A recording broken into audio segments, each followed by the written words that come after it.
Well, good evening, and welcome to another edition of the Leadership Edge podcast. And I'm your host, Dr. P. Ronald Wilder. This podcast is dedicated to leadership, all things leadership. I am so glad that you've tuned in tonight. Thank you for tuning in. Let me start off again by saying Happy New Year. Here we are. I know New Year's came actually last Thursday, so we're really about 5 or 6 days in. Today is 6, so we're 6 days in.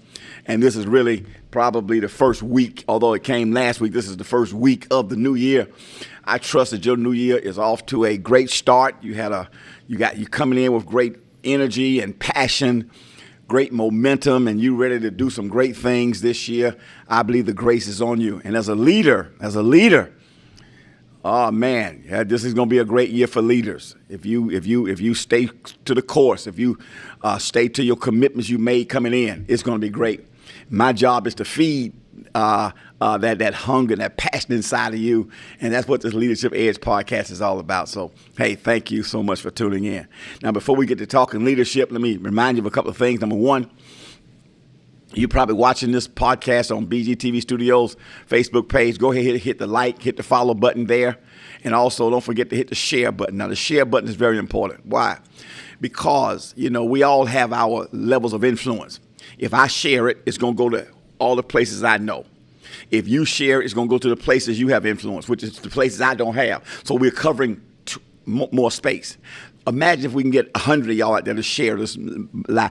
We can cover it. We can blanket the country, blanket the state. We can blanket the globe. So it's always important to always hit that share button. So go ahead, share, like, and follow. Don't forget to comment. Let us know where you're watching from. And if during the podcast things happen or things are said that bless you, go ahead and comment on those. It helps let our the management here know how much these podcasts are being a blessing to you. Now, we also have a BGTV Studios YouTube channel. YouTube. Go ahead and subscribe to that YouTube channel, BGTV Studios YouTube. When you subscribe there, you'll have access to all the podcasts. They're great. They're when we started the podcast over a year ago, 2 years ago, February 24. When I first started in February 24, there were only 4 people podcasting. Now we close upwards of 50 and folk lined up to come on. So there are great podcasters here.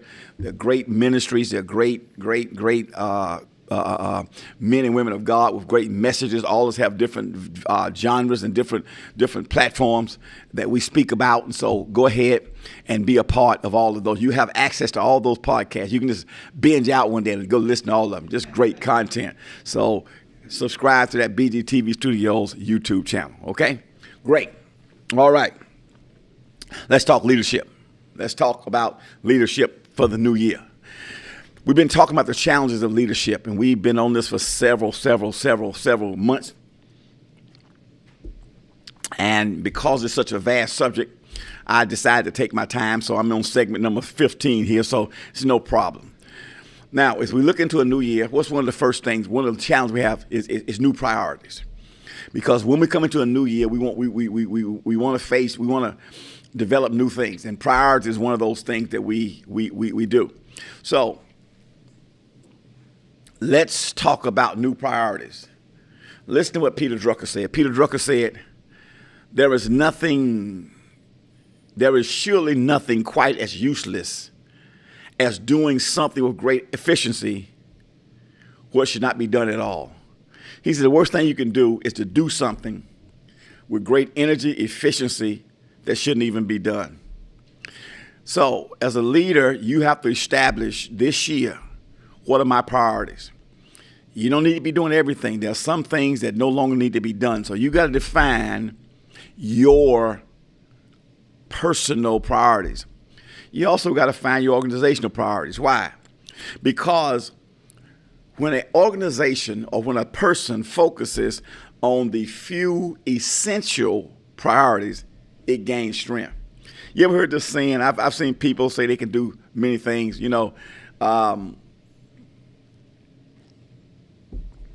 One of the things that I do in the natural, I learned as a young man, one of the members of my church in Chattanooga taught me, that was to paint, like paint houses. So I actually learned the art of painting and became a professional painter. So I can paint. I do painting now. Very, very rarely. Paul made tents. I paint. As a matter of fact, my son and my daughter just moved into new homes. They both bought separate homes. And part of their housewarming gifts for them is that they didn't like the paint that the house came with when they bought it. They bought them brand new. And so I went in and painted them for them. Amen. I went in and painted for them. So I did that just in the month of December, a few weeks ago. And so that's what I do. I paint.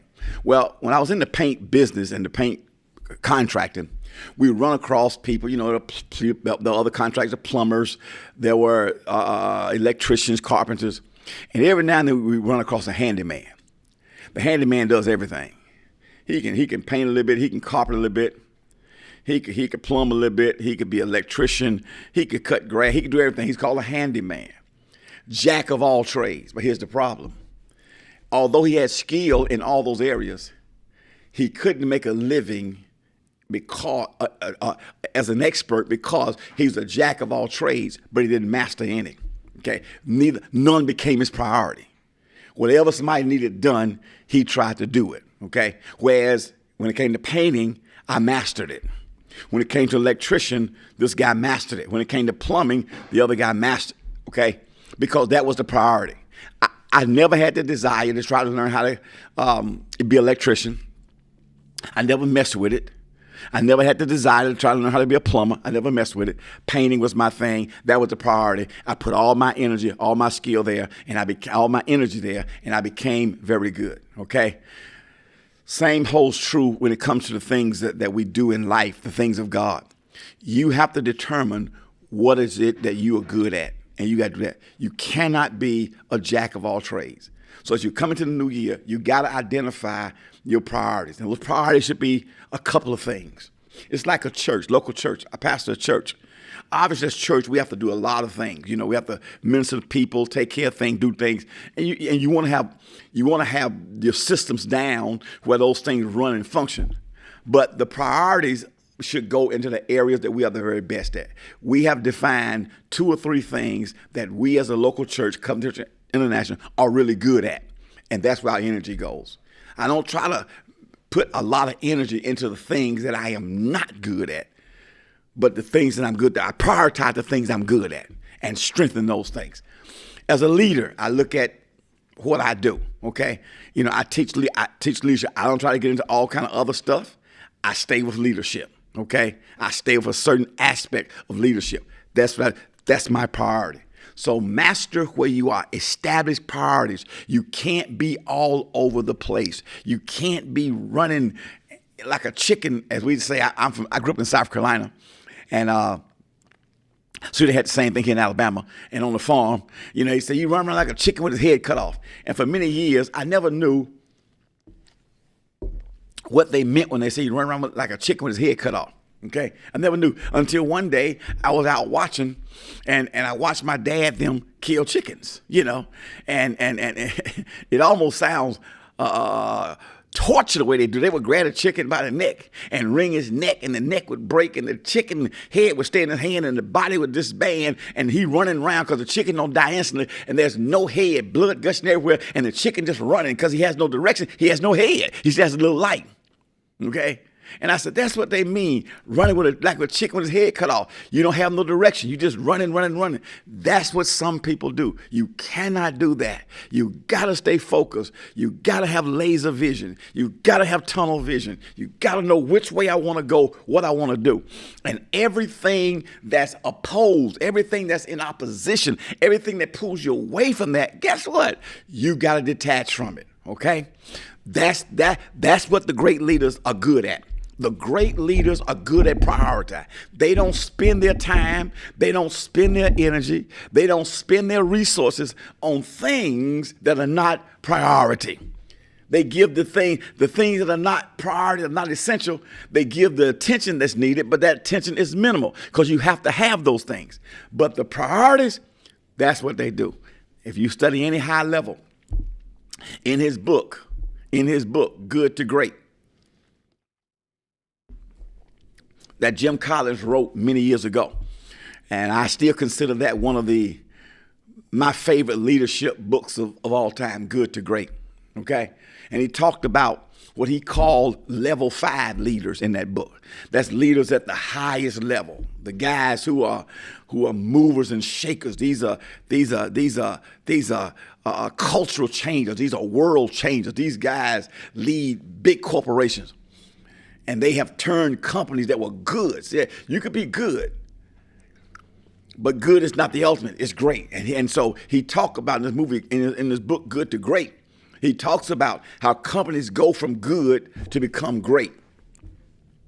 And it's all about leadership. And he said the good to great leaders, the thing that you notice about them is that they are masters of the priority. They will cut their brother loose if he's not part of the priority. They have no problem firing their own brother if he's not part of the priority. They make sure that those priorities are maintained and nothing moves or drives them away from them. You know, I'm not telling you to go fire your brother. I'm just simply saying, that's the commitment they make. Okay, they do that, and so you have to have that kind of resolve. That anything that's affecting me from being all that I am supposed to be and accomplishing what God has put out in front of me as a leader, then I need to make sure that that thing gets detached from me. So how do I find my priorities? Well, you first of all got to define what your vision is. What do you want to do? What's the vision? What do you see? See, vision is a mental picture of what the future should look like. Okay? So once you get that mental picture, establish your priority. If this is my vision, then what's in that vision establishes what my priorities are. Okay? That's it. You know, it establishes the priority. You ain't got to be rocket science. You ain't got to go on a 40-day fast. Once you identify vision, the vision will establish what the priorities are. Okay? So 3 questions you have to ask yourself. What are my priorities? What coming into this new year, moving into 2026, what are my priorities? Now, here's the deal. Here's why it's important for you to identify your priorities. Because once you are sure and you set your priorities, you eliminate others from setting it. Because if you don't set your priorities, guess what? Somebody else will. I think I'll say that again. If you don't establish and set your priorities, someone else will. Someone else will. So what are my priorities? You got to establish that. Once you establish them, the second question becomes, how will I implement them? How will I put them into practice? How will I make them reality? What will I do? How will I implement these priorities? And the third question is, how do I communicate these priorities to the people that need to know them? If you're a leader, you're a pastor, then your organization needs to know what your priorities are. So how do I communicate them to them? Or how can I effectively communicate? And that's very important. Communication, because your key players in your organization should know your priorities. The key players got to know it. The leaders got to know it. Another great leadership book. If Good to Great is number 1, this next one would probably be number 2 for me. And that's our John Carter, Leading Change. Leading Change. And he talked about how leaders have to manage change and lead through change and identify change and lead the organizations through change. Because sometimes the priority is to change. Sometimes the priority forces change, okay? So change is inevitable. Things are always changing. They're always moving, okay? I know people who are leaders that don't like change. Well, you don't need to lead, because leadership is all about changes. Because things are always changing. I mean, let's look at where we are. Look at how much we've changed. And change is the only thing that's brought us progress. I'm holding in my hand a phone. This happened to be an iPhone, okay, made by Apple. There are other comparable models out there. There's a Samsung and thing like that. Those are your main two, your Apple and your Androids. Those are the main two platforms on phones. All right. Now, this iPhone sitting here on my desk is a computer. I got my laptop. Here's the bummer. This here phone can do everything for the most part this computer can do. As a matter of fact, because they're both Apple products and I'm under the same Apple ID, everything that's on here on my laptop is on this phone. I could actually push the laptop to the side and do what I'm doing and talk to you, pull up my notes and do it on the phone. Okay? All my contacts, everything is right here. This is the phone. You know what that is? That's called change. It's called progress. Couldn't do this 20 years ago. I had to have what you call them things, address book with all my contacts in it, written by hand. I had to have a book to keep my schedule. My schedule's on here, and it alerts me when I got something to do. Lets me know. Boom, boom, boom. I can set alerts. Another main thing about this thing is a camera on here. You know, back in the old day, we had to carry a camcorder around to video. This here put the camcorders out of business because I got a camera and it can film everything. You know what that's called? It's called change. What that change done is brought the world great progress. So everybody is their own photographer, their own cameraman, their whole life is in their phone. You go sometime to the store and you see people make purchases and they never pull out a credit card, they never pull out cash, they just stick their phone over the little visor that you put your card in and it connects. It's just awesome technology, but all that's a result of change. Now imagine we had fought these changes, because change will force you to accept what it is. And so as a result of change, we got progress. You need to know that in leadership. Don't be afraid of change. Don't resist change and don't fight change, because change is always going to bring progress. And sometimes change is for the better. And sometimes we make a change before there's a problem. We make the change to be ahead of the game. Okay? So in his book, Communication, in his book, Leading Change, Carter spoke about communicating change. And he said, when you communicate change, you got to communicate it on a variable of 100, maybe even 1,000. In other words, you can't speak about the change one time and walk away and then expect it to happen. No. It won't happen, he said. People aren't going to, you got to communicate it, you got to talk it, you got to mention 100 times, maybe 1,000 times. That's called communicate. He basically said it's better to over communicate than under communicate. And so the same holds true here. As you move into the new year with your priorities, it's better to over communicate them than under communicate them. Okay. So you gotta communicate your priorities to your key players, the people that's going to be helping manage and make it happen, the people that's guardians and stewards of the vision and of the organization. They got to know what you know, and they got to know it how you know it. And the only way they're going to know what you know and know it how you know it, you got to communicate it to them over and over and over. It's called a drill. It's like a drill sergeant. You know why a drill sergeant called a drill sergeant? Because it's his job to drill stuff into you.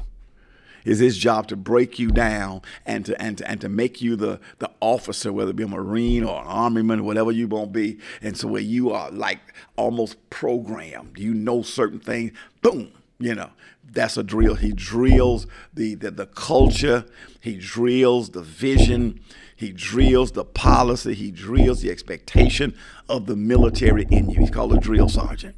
Okay, that's what you got to be like in this. You got to be a drill sergeant. I don't mean that you talking to people any kind of way or you roughshod them. I'm just talking about you got to drill it in them.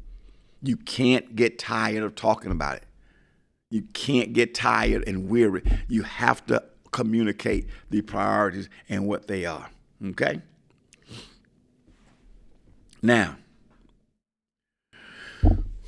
once you put the priorities out there, you got to make sure that you reevaluate things. So you got to have mid-course points. Let's say here it is January. the year is broken down into 4 quarters. The first quarter is January, February, March. Second quarter, April, May, June. Third quarter, July, August, September. Fourth quarter, October, November, December. Okay? So you might want at the end of each quarter have a reevaluation to see where you are, to make sure things are still the same. Why? Because things change. Think about this here. Every decision or every business activity we take upon is headed for